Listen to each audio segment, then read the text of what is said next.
Welcome back to another episode of Partridge Garage. As you can see, here in Texas, we had us a little ice storm. Yeah, it sucks. Pure ice and sleet I'm standing on right now, so I'm slipping and sliding everywhere. So what are we doing? Well, we sold the black car. It's going to Amarillo. Amarillo by morning. It's going to Amarillo. We're going to be leaving in the morning. And then I bought another one because I'm a complete idiot. And it's in Las Vegas. So we're going to Vegas to hopefully not lose all of our money at the blackjack table. And we're going to go pick up another car. And what is it, you might ask? Well, it's just like this, but a little different. And it ran when parked a year ago. So pretty cool. I have a problem. I have a serious problem. But yeah, so still getting packed up and ready. And then we're going to hit the road in the morning. We'll see you then.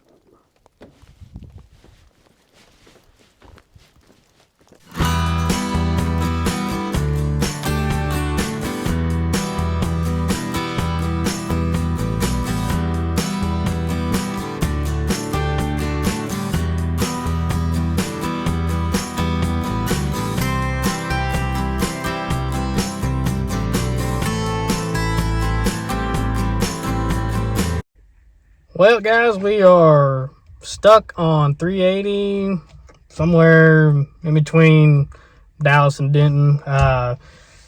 Interstate was good. Georgia-Burst Turnpike was pretty good. There's some bad spots, and 35 was all right, but got off on 380, and it is just covered in ice, and it's rough as hell. I mean, I was doing 10 miles an hour, if not that, in four-wheel drive with the rear diff locked, and I was just sliding all over the place, so I had to get off.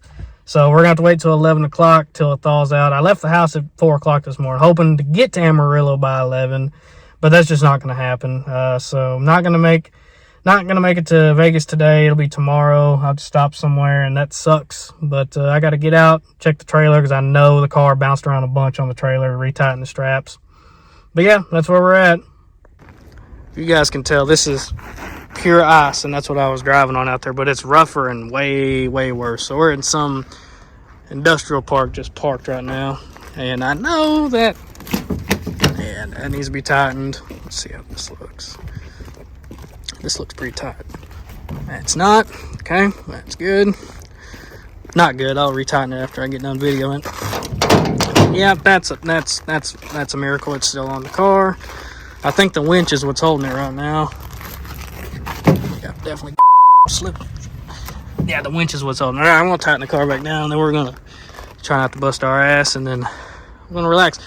On the bright side, though, the car is now straight on the trailer. It was kind of crooked, but now it's straight. Silver linings, you know, silver linings.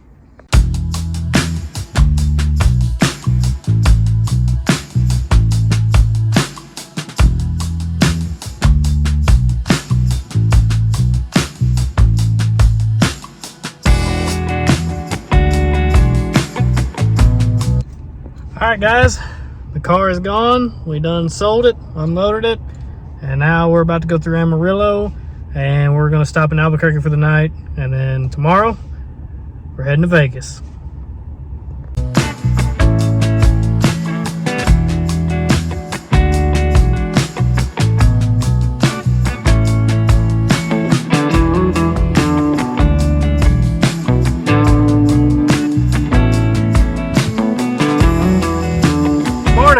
It's the second day. I am running behind. It is 10:15 home time, so it's 9:15 New Mexico time. We're in between Albuquerque and Gallup. Stayed the night at a hotel. Running behind. Probably gonna make it to Nevada by 3 o'clock, 4 o'clock, which is pretty late. So we gotta get down the road. So yeah, let's get to it.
right, guys, we are loaded up with the car. We are headed home. And she is rough. She's been sitting out in Arizona or the Vegas desert for a while, but she's complete. Motor, transmission, everything should run when we get home. I'm super excited. Now we've got a long drive home. We're doing the reverse Carolina. We're doing the Carolina squat. Let's get this puppy home.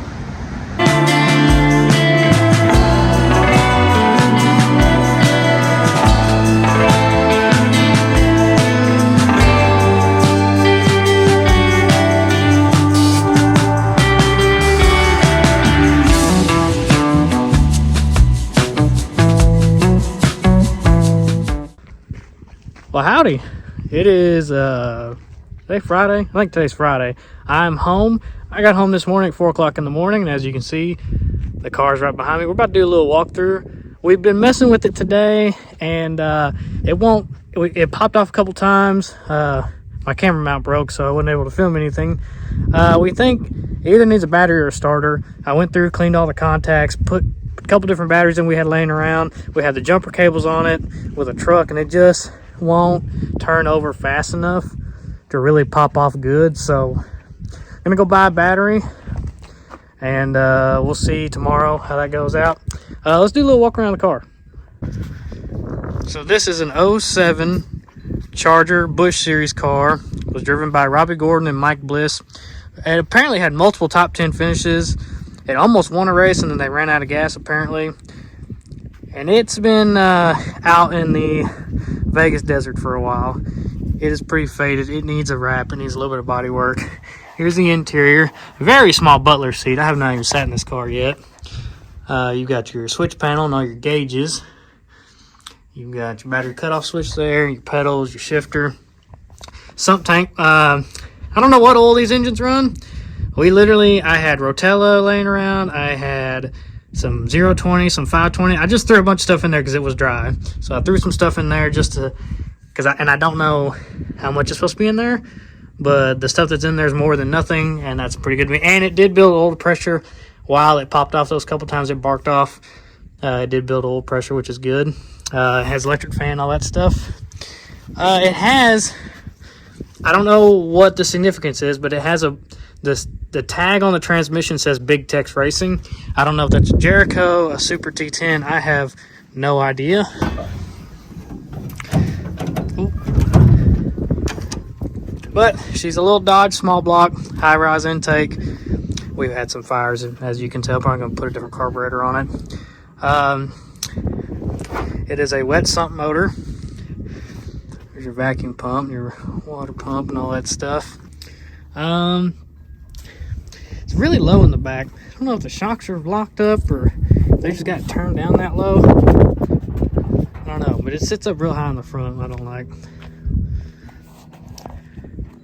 But yeah, she's pretty weathered.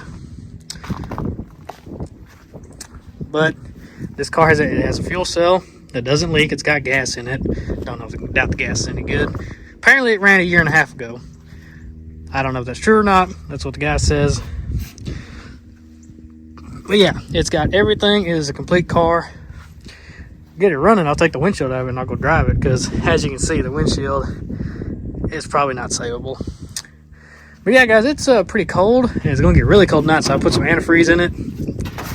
And we're going to continue this tomorrow. There's the old supercuts. We're going to continue this tomorrow, and hopefully we can get to run tomorrow. Update on the car, guys. It either has both head gaskets blown or a cracked block, because I put antifreeze in it last night before I left. And if you look right there, it's just slowly pouring out the back of the head, back of the number, I think 5 cylinder right there, whatever number that is. Just steadily pouring out. Blown head gasket or cracked block. Yeah, that's what you get for buying stuff on Marketplace sight unseen. Second time been burned by something like that. This one too. This one had coolant coming out of it as well, if you can see that. So yeah, not sure what we're going to do with it. I don't know if we're going to pull it out or what. But yeah, it hydrolocked, and yeah, fun times. Alright guys, here's an update. So I got the engine tore down yesterday. It's a 340. I measured the bore and stroke. It's got a flat tappet camshaft. One cam lobe's ate up. You can see that right there. That cam lobe's ate up pretty good. I haven't looked at the lifter. But more problems. So it's in my truck. Let me show you what's going on here. A Mopar apparently has a rocker shaft and the rocker sit on. There's a head gasket. And this piece that the bolt goes through that holds it down to the head broke. And there's supposed to be a bronze bushing in there. And I don't know if you can see it very well, but there's no bronze bushing and it got kind of ate up. And there's supposed to be a bushing that holds it down there to the shaft. If I turn it around, you can then see that bushing that's supposed to be there. It's not there. So I got worried, especially with this being broke, and I couldn't find a replacement piece. So I pulled the oil out of the motor just to see if the motor's healthy or not. And what I've come to find, see if I can get it on video, sparkles. It might not show up on video, but the oil is definitely glittery. There's streaks in it. It's going to be real hard to tell on video. But me looking at it right here in the sun, I can see sparkles. So the motor is no good. The motor needs to be rebuilt and gone through. So, we have not revived this thing yet. This is a fail on many different parts. So, I didn't see anything wrong with the head gaskets either. There's the other head gasket. I didn't see anything wrong with the head gaskets. That cylinder had water just pouring out of it straight. And so I thought maybe the block was cracked, but there's still coolant in the jackets, as you can see, and it did not refill up. Here's the cylinder gaskets, head gaskets, and they look fine, especially on the back cylinders. Those are both back cylinders. But what I did find, they used a bunch of RTV, and I think it might have raised the intake manifold up, and maybe that caused a water leak. I don't know. I have no idea. So, where we're at now is that this motor's got to come out and be gone through and be rebuilt. Yeah, which is not great. Which may mean I may end up selling this thing. I don't know. This is an epic fail. Yeah, it sucks. Oh, it sucks so bad. So I think that's probably going to be the end of this video. I don't know. Because I'm out of options now. And I'm going to start looking up, I guess, short blocks and that kind of stuff. See if it's cheaper to buy a short block on Facebook or if it's cheaper to rebuild it. So yeah, guys, that's where the update is.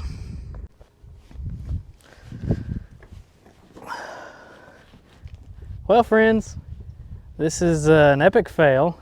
This is why always be wary of Facebook Marketplace deals. This has happened to me twice in my life, once with a truck and now this. So here's what I found. There's a cam lobe that's chewed up and you can't get the lifter out. The bottom of the lifter is mushroomed. It's got flat tappet lifters. And that bearing, so that shaft, rocker shaft, where the bolt goes through and mounts it to the head, there's supposed to be a bearing in there and a shim on the end to hold it in place. The shim is gone and the bearing is ate up and chewed up. And I checked the oil. Oil's all glittery. So the motor needs to be gone through. Now, hopefully it's not too bad. This thing only ran, we turned it over now. We did turn it over a bunch trying to get it to run the other day. So that might not be good, but it barked off 2 seconds the other day. And then he said he cranked it up and put it on trailer, drove it on trailer a year and a half ago. So hopefully it's not that bad. The bright news is it's got aluminum pistons in it that are domed, that are not stock style. It is a 340. I measured the bore and stroke. And it's got some W2 iron performance Mopar heads that apparently were good back in the day. But that makes it tricky on finding rocker arms and that kind of stuff. So, yeah, we did not succeed in resurrecting this car yet. I don't know what I'm going to do with it. I might try to resell it. I'm not going to get my money out of it that I put into it, I don't think. This episode, you know, it wasn't all bad. Got to see Vegas, got to see the Hoover Dam. I got to see my best friend that lives in Phoenix. That was fun. Spent the night with him, and then I cannonballed home the next day. So it wasn't a horrible trip. You know, put a little bit of wear and tear on my truck. Truck threw a cat coat on the way home, and it was misfiring last night when I drove it, so it needs catalytic converters. And by the time I got to Texas, I got to my house, I could tell it was struggling, just because, you know, I mean, I drove 16 hours straight, which is about 1,200 miles, pulling 5,000-ish pounds, and you know what? It survived. I'm proud of my truck. What's next? I don't know. Honestly, I couldn't tell you. I might try to... I know Dad wants to pull the motor this week while I'm at work and start taking it apart, which, not hard. Bell housing bolts in the front motor plate, this thing comes right out. So that's good. And then we'll go from there. I don't have the money to rebuild this motor. I don't have the money to put a motor in it. I really don't. I mean, unless I got some stock 5.9 out of a truck somewhere, you know. You could part the car out, make some money back. I mean, it's got a Tex Racing transmission in it. It's complete minus, you know, the motor's messed up. So yeah, and you know, if the car was once beautiful. I've got pictures on my phone of when this car was stored. It was taken to Mecum back in 2018, and God, this car was absolutely gorgeous. I'm trying to track down some info on it. I bought it from the guy that says that it was driven by Robbie Gordon and Mike Bliss, and it was a bunch of top 10 finishes. My buddy that sold me the Keller car, he tried to buy this car a couple years ago, and he told me he tracked down the chassis info, and that's not correct. This was built as a show car. I don't know. I'm going to try to figure that out when I go to edit this video. But either way, she has potential to be a nice looking car. Again, do a little bit of body work up here, take the wrap off of it, put a new wrap on. You know, that's not too bad. You know, needs new windows. I don't think the windows are salvageable, unfortunately. The Lexan is just gone. Vegas Desert is not kind to stuff like this. So yeah, bummer. I mean, worst case scenario, I could part this car out and finish the Keller car. I mean, that is worst case scenario. I do not want to do that, but I could do it if I had to. I mean, that's one option. And the Keller car is coming. I've ordered brake parts, and I'm in the process right now making a video of installing the brakes on that car. Need some fittings and had to wait on that, so it's coming. So yeah, this is unfortunate. I'm disappointed. But yeah, I don't want to get rid of this car just yet. It's a Dodge, which is cool. Dodges are kind of hard to find. I think that's pretty cool. And I mean, the interior, the underside of the car's clean. I mean, it's, you know, very clean. If you just put a motor in it, probably run. But yeah, so that's where we're at.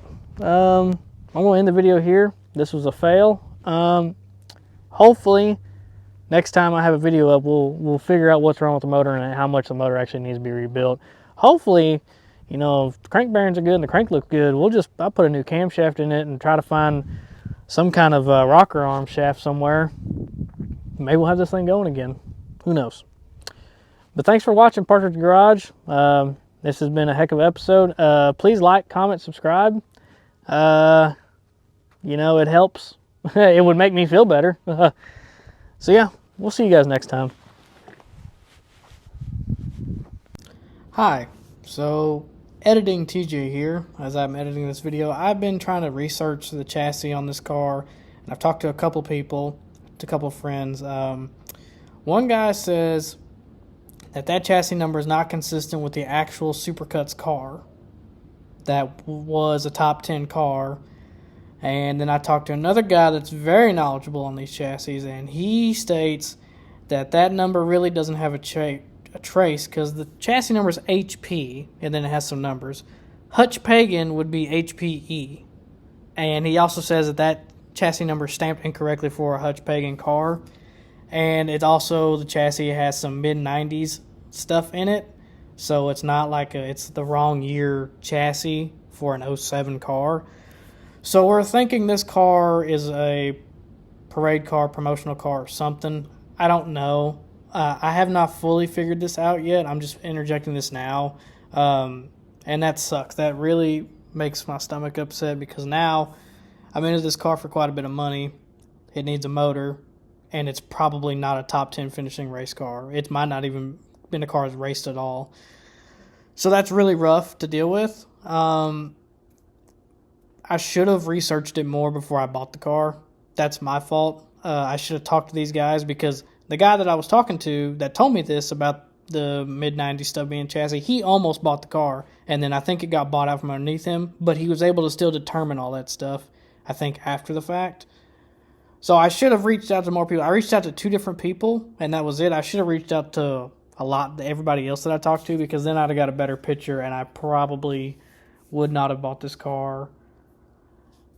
And I mean, especially if I'd have known the motor was needing probably a rebuild, I definitely would not have bought this car. But that besides the fact, if I had definitely known that it was not a top 10 finishing race chassis car, definitely wouldn't have bought it. So that's where we're at with this car. I don't know what I'm going to do with it.